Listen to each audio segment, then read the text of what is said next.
Ladies and gentlemen, boys and girls, welcome to Burn in Memory, an ahistorical and atemporal interactive fiction work.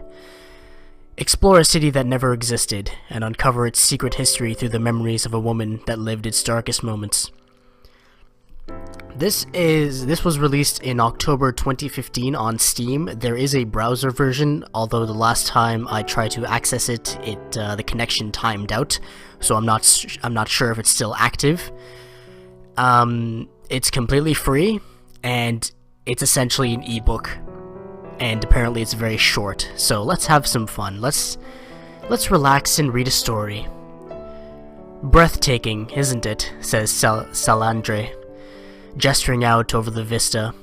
Here is the city as I saw it, empty, painted in rust and gold, below tormented skies writhing in cruel fire. She continues in a tone somewhere between opera and pantomime. Symbolic? A brief expression of sadness, then she continues, or perhaps the romanticist in me cannot stomach to tell this tale without an image such as this. I gave my life to this place, she says with a sigh, and now I offer it to you. My tale is seen through many eyes, but your judgment must be yours alone. I shall play the part of Cicerone after my fashion, but not in a manner you expect, for I will be beside you only in memory. This should suffice to guide you through this tale to its end, and my absence will grant you clear eyes to draw of this the conclusions you will. Find me, then, in the orchards. A balcony facing westward to the fore of a rooftop terrace overlooking the city. Twin streams fed by long aqueducts flanked the tower in an embrace, then split, again in symmetry, to fall in two over the facades of the structure. Behind, paved pathways connected the cardinal points of the circular structure, and at their intersection rose a delicate white tower, starkly contrasting the silhouetted black spires of the horizon. Arcades accentuated the circumference of the terrace, as the sun fell on the water like a scar. There are choices in this ebook, and there is no music, so I will most likely insert music of my own to fill the silence. The wind whistled throughout the arcades, a low and mournful hum.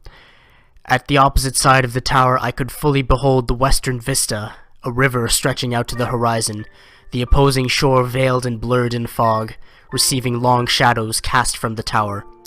Radiating outward from the tower were the roaring falls, glittering in the half-light. They split the circular piazza into two tiers, that lower tier accessible from here by twin descending staircases that curved inward to embrace a small landing.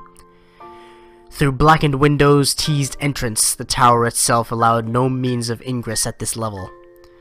I'm gonna make choices on a whim. There's a progression to these choices. The stairways flattened out and continued, splitting the flow in two to descend toward the outer arcades and the Red River. The entrance to the White Tower was here, and dark in the shadow of the waning sun, a black monolith of a door, seamless and with no visible means of admission. On closer inspection, a tight seam outlined a smaller inset door, featureless except for an ornate handle intricately decorated with a solar motif. It was unlocked. The atrium took up the entirety of the first two floors of the tower. Hugging stately wooden paneling, a spiral staircase swept upwards. Heavy, dust-filled beams of light shone through long vertical windows to fall on a sea of charred remains, the curled cinders of countless books. Two doors opposed each other, the black-painted monolith of a door leading back to the terrace, and a smaller set built of wood and brass inlay, open to the remains of a once great hallway. I waded through the ash, hand-sifting charred fragments of history, names, dates, time, and place, now meaningless in their separation. I tore through page after page, drunk on the prospect of discovery, and there it was, a single page, unburnt, alone in a ray of the setting sun. A rose, red. It held in perfect detail an illustration of a 7-petaled rose.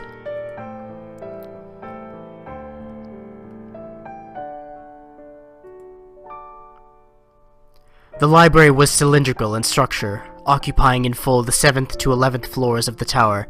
The first of these constituted a reading area and balcony, followed by 3 floors of mezzanine. The spiral staircase landed on the reading level, below the filigreed flow of iron buttress and girder that held up the first mezzanine. All this grand structure forsook its purpose, however, as every shelf now held a little more than a thin film of dust, their intended contents lying as ashes far below. Centered in emphasis by the form of library, lay a statue with the features of a 3-headed raven, gazing with mournful eyes out over the river, long shadows cast before its stare. The 11th floor consisted of a small hallway acting as a landing and final floor for the spiral staircase. Windowless and unlit, but for faint light seeping in through the frame of the large door taking up the opposite end of the room. Flanking it were the vague shapes of statues, their forms illegible in the dark.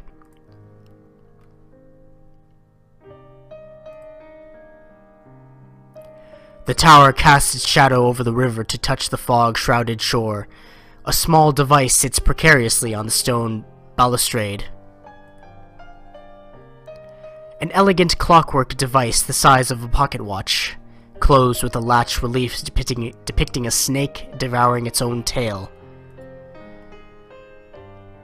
Centered within the inner face of the device, a cold brass sigil sat above a complex clockwork mechanism. Seemingly activated by the opening of the device, a needle began to protrude from below the sigil in a short and abrupt whir of clockwork. Its hunger sated, the sigil faded in luminance to that of a low flame's dull glow.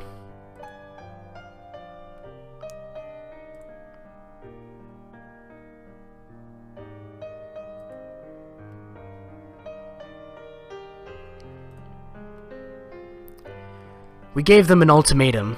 To spill our blood is to put your word to the fire. There is a...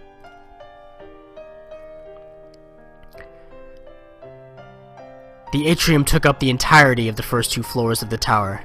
Hugging stately wooden paneling, a spiral staircase swept upwards.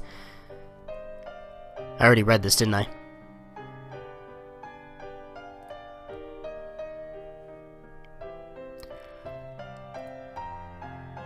They say that the first casualty of war is truth, but in this case the provost was... Through the shattered remains of glass panels held aloft by ribs and glass.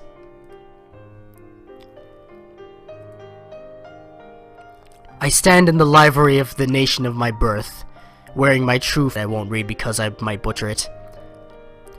What remained of the gate had forgotten its elegance in that moment its strength fell before the sheer force of the German artillery barrage.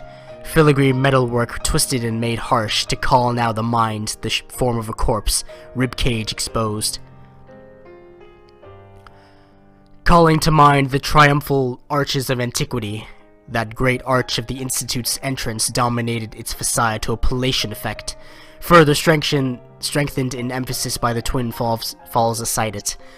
In darkness at this hour, an underground reservoir received the falls to roar an eerie reverberation. Continuing the path downward, grand steps set in massive slabs began their long descent toward the heart of the plaza, interrupted rhythmically by landings set with small balconies.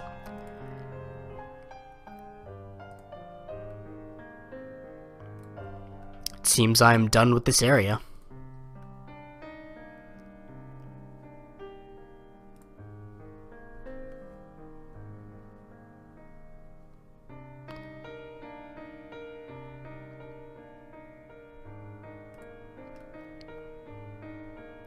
Flanked by architraved columns set into the stone walls holding back the streams, the staircase ended at the great river, before a wide iron gateway leading to the quay.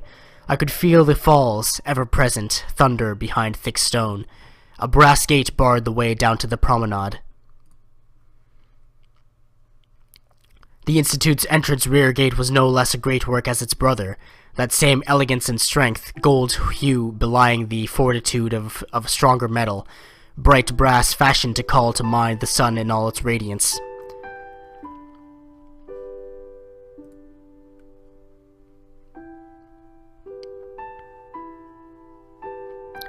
The stairways flattened out and continued, splitting the flow in two to descend towards the outer arcades in the Red River. I believe I already read this.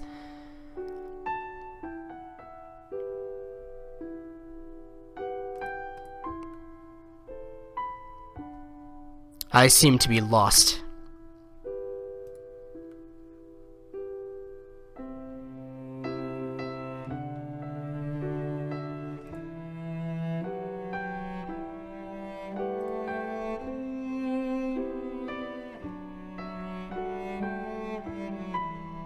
It seems I am quite lost. But I'm sure there is more to uncover in this magnificently written text adventure.